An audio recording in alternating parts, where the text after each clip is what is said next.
दोस्तों, आप सभी लोग का मेरे चैनल पे स्वागत है। और आज मैं बताने वाला हूँ one and only Jessica Cox के बारे में।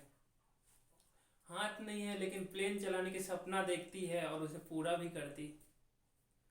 तो उस महान शख्सियत का नाम है जेसिका कॉक।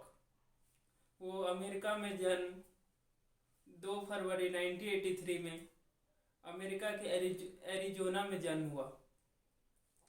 वो वो बचपन से ही उसके हाथ नहीं थे, लेकिन तभी भी वो कभी हिम्मत नहीं हारी कि मैं नहीं कर सकती। जो नहीं है उस पर फोकस नहीं करके जो है उसके ऊपर फोकस की और आगे बढ़ी। हाँ, हाथ नहीं तो क्या हुआ, पैर है ना, पैर से करूँगी पूरा चीज़। तभी उसने क्या किया, पैर से हर चीज़ किया और आगे बढ़ी। और कभी अपने आप को कमज़ोर नहीं समझी, कभी कमज़ोर भी समझी तो खुद को आगे बढ़ने के लिए प्रेरित करते रहे। तो हमेशा आगे बढ़ते रहे। और जब वो जन्म लिए होगी तब उनके माता पिता सोचेंगे कि क्या हो गया। तब जो कुछ हुआ अच्छा हुआ और हम उसके आगे बढ़ाने के लिए प्रेरित करते रहेंगे। तो मैं बात करने वाला हूँ, वो उसके हाथ न होने के कारण उसे आम बच्चों के साथ खेलने नहीं दिया जाता था मैदान पर। तो वो खुद ही घर में सपनों में जीती थी। और वो निश्चित किया कि एक दिन सुपर वुमन बनकर लोगों की मदद करूंगी। यार सोच सकते हो, जब उसके हाथ में तब वो सोच रहे कि लोगों को मदद करूंगी। तो हम कितना कर सकते हैं, लेकिन हम नहीं करते। लेकिन ये करना जरूरी है कि हम लोगों को कैसा मदद कर सकें। तो यही मैं बोलूँगा कि लोगों को मदद नहीं करोगे जब तक खुद नहीं सीख पाओगे। तो मैं बोलूँगा कि लोगों को मदद करना चालू कर दो, नहीं किए हो तो उसने जेसिका को लोग उसे बेचारे वाली ज़िंदगी बोलती थी, तो वो बोलती मुझे बेचारे वाली ज़िंदगी नहीं जीना है, I want to create own life. मैं खुद की ज़िंदगी खुद ही बनाऊंगी। तो उसने सोच लिया कि हमें आगे बढ़ना है। और जिसने ये सोच लिया कि मैं अपनी अपनी जिम्मेदारी हमारे आगे बढ़ने की जिम्मेदारी हम खुद लेंगे, तो उसको कोई नहीं रोक पाएगा आगे बढ़ने से। तो मैं उसके अचीवमेंट के बारे में बात करना चाहूँगा। जब वो बचपन में थी तब उसने डांस सीखना चालू कर दिया और डांस के परफॉर्मेंस से लोगों ने तालियां बजाया और उसका हौसला और बढ़ता गया।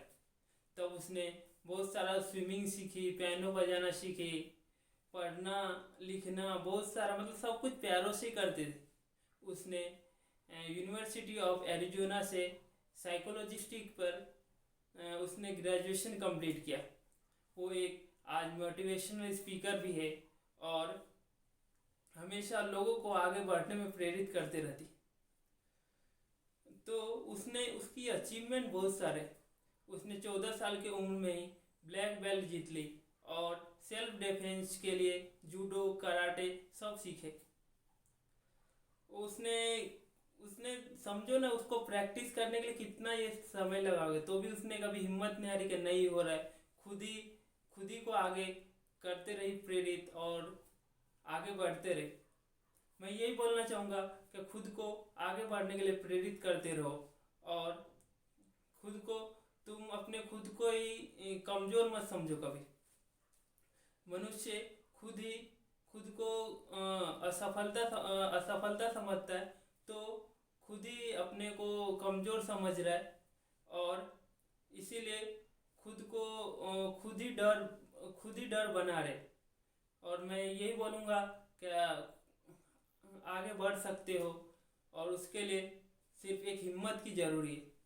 हर कोई कर सकता है, लेकिन उसको उसके करने के लिए क्या क्या चाहिए वो सब उसे आना चाहिए, तभी वो आगे कर पाएगा।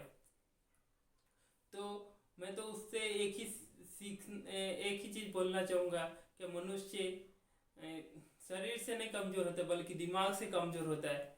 और जिसने अपना सोच लिया ना कि मैं नहीं कर पाऊँगी, तो वो कभी नहीं कर पाएगा। जिसने सोच लिया मैं करूँगी, तो वो ज़रूर कर पाएगा और किसी भी हालत में करेगा वो। तो खुद को बोलना है कि मैं कर पाऊँगा, कर पाऊँगी, कोई भी रो। तो खुद को आगे बढ़ाते रहे और आगे बढ़ते रहे। और यही बोलूँगा डॉक्टर के पास तो शरीर का इलाज तो कर देगा, लेकिन ये दिमाग का इलाज नहीं कर पाएगा। वो खुद ही अपने को सोच में आगे बढ़ने के लिए प्रेरित करते रहना होगा। और यही बोलूँगा क्या, जिंदगी में आगे बढ़ते रहे, लोगों को सिखाते रहे। उससे क्या होगा, लोगों को सिखाओगे तो खुद को बहुत सारा सीखने को मिलेगा। और यही बोलूँगा क्या, खुद ही को कर बुलंद इतना क्या, हर तकदीर से पहले खुदा बंदे से पूछे तेरी रजा क्या है, तो तू बोल दे मुझे राष्ट्रपति अवार्ड चाहिए, तो भगवान बोलेगा तथास्तु। तो मैं यही बोलूँगा क्या, हमेशा आगे बढ़ते रहे और लोगों को प्रेरित करते रहे आगे बढ़ने में। और थैंक यू सो मच, आप लोगों ने पूरा वीडियो देखा, तो इस वीडियो को लाइक सब्सक्राइब एंड शेयर कर देना दोस्तों के साथ, जिससे हर कोई आगे बढ़ने के लिए प्रेरित हो। और फिर मिलते हैं अगले वीडियो में। Thank you so much.